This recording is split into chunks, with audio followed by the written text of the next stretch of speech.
사랑의 하나님 아버지, 참으로 은혜가 감사합니다. 어제도 주일 어머니 날을 잘 지내게 하시고, 사랑과 은혜를 나누고 서로가 축복하는 좋은 시간을 가지게 하신 하나님 감사합니다. 우리의 삶이 늘 서로가 격려하며 하나님의 아버지의 나라를 우리 삶 가운데 이루어 나가는 우리가 될 수 있도록 오늘도 말씀 가운데 역사에 주옵소서. 예수님 이름으로 기도합니다. 아멘.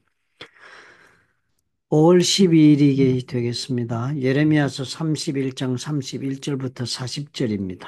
오늘의 말씀은 쭉 읽어보시면 여러분 가장 중요한 키워드가 하나 나옵니다. 이게 뭐냐면은 옛 언약입니다. 언약이라는 말씀이 나오는데요. 이 언약이라는 말씀을 우리가 처음에 이렇게 적습니다. 여호와의 말씀이니라 보라 날이 이르리니 내가 이스라엘 집과 유다 집에 새 언약을 맺으리라. 새 언약을 맺으리라. 그러니까 예레미야에게 지금 말씀하실 때 그 이전에 오래된 옛 언약이 있다는 것을 얘기하고 있습니다.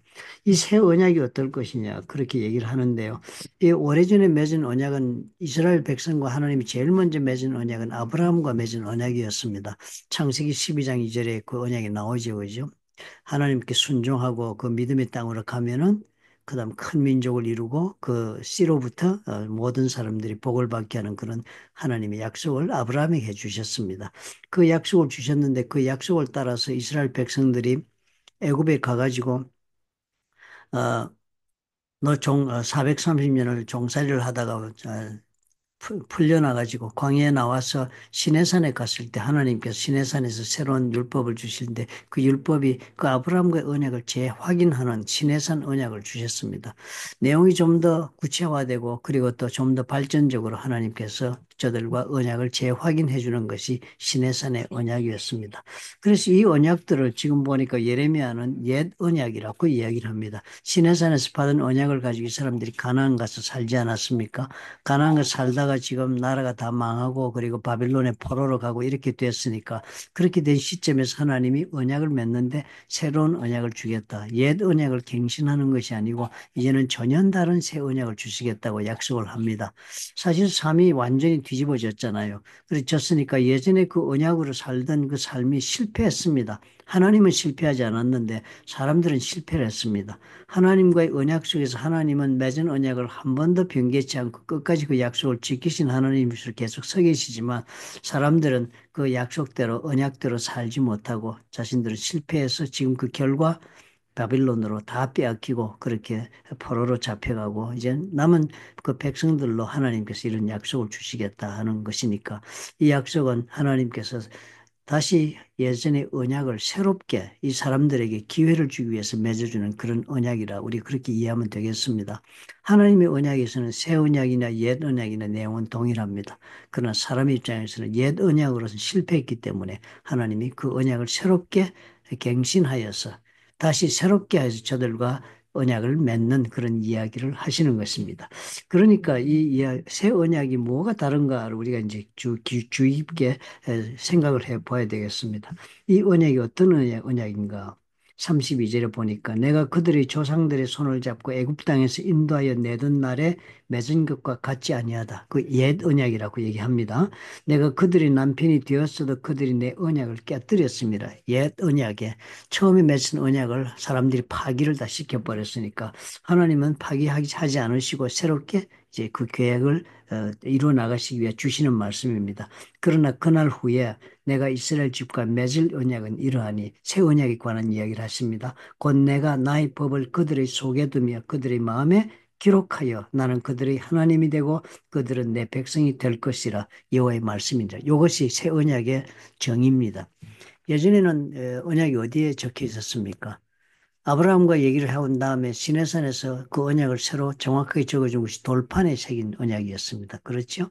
예전에는 하나님께서 언약을 맺을 때 돌판에다 새겨주었습니다. 이 율법을 따라 살면 내가 너희들로 하여금 복받아 하나님의 자녀된 삶을 살게 해주겠다 한 언약이었습니다.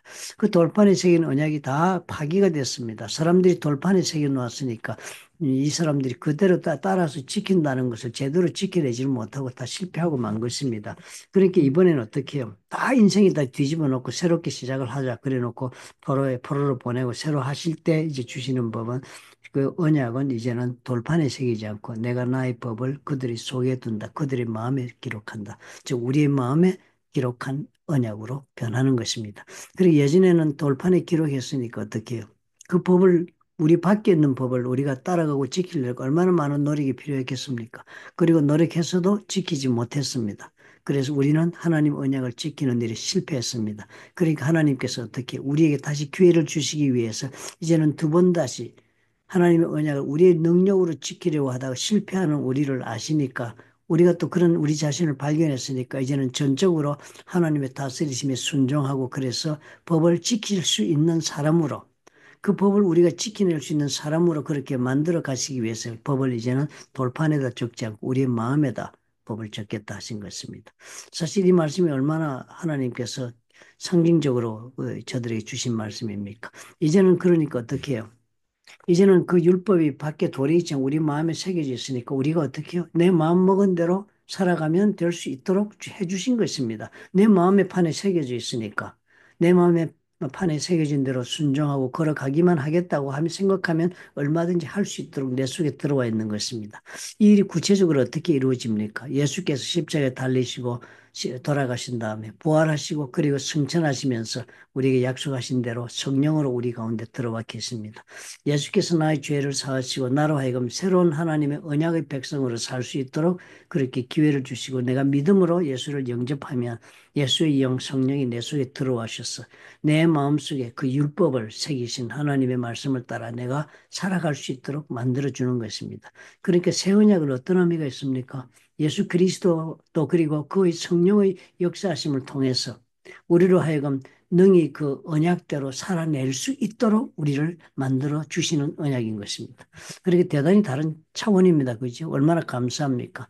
예전에는 지켜내려고 하다가 결국은 얼마나 어떤 사람들이 됐습니까? 바리새인들, 사두개인들, 서기관들 열심히 율법대로 자기 나름대로 산다고 했지만 결국은 뭐예요? 율법대로 몇 가지 지킨 것 때문에 스스로 자기 의에 빠져가지고 위선자들이 다 되고 말았습니다. 지키지도 못하면서 지킨 사람들처럼 살았으니까 위선자가 되었습니다. 사실 자기 능력으로 신앙의 길을 걸어가고자 하면 다 우리는 위선자가 되고 말지요. 우리가 어떻게 그 하나님의 율법을 정말 다 준수할 수 있는 그런 의로운 그런 삶을 살 수가 있겠습니까?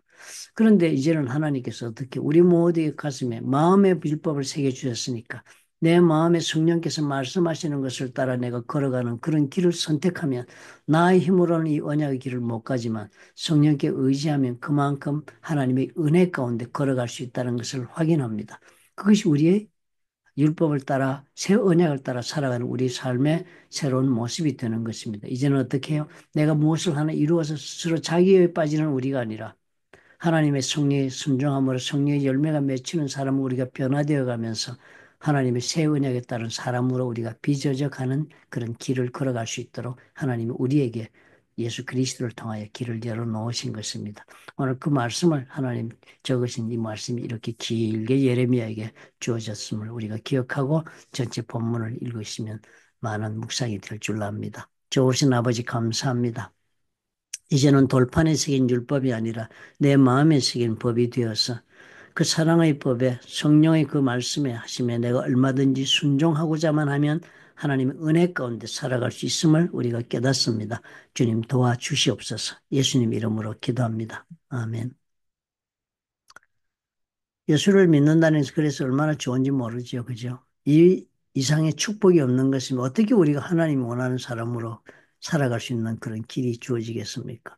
바리새인들이 그 처절한 노력으로 이루지 못했고 이스라엘의 그 400년 역사 가지고도 이루지 못했던 일인데 이제는 우리가 어떻게 예수만 믿기만 하면 어떤 모습으로 살았더라도 우리는 하나님이 원하시는 사람으로 빚어져 갈 수 있는 그런 은혜의 삶을 살 수가 있습니다. 얼마나 좋은 기회가 주어졌습니까? 그러므로 예수를 믿는 것 이상의 복은 없다라고 사람들도 고백하지 않아요.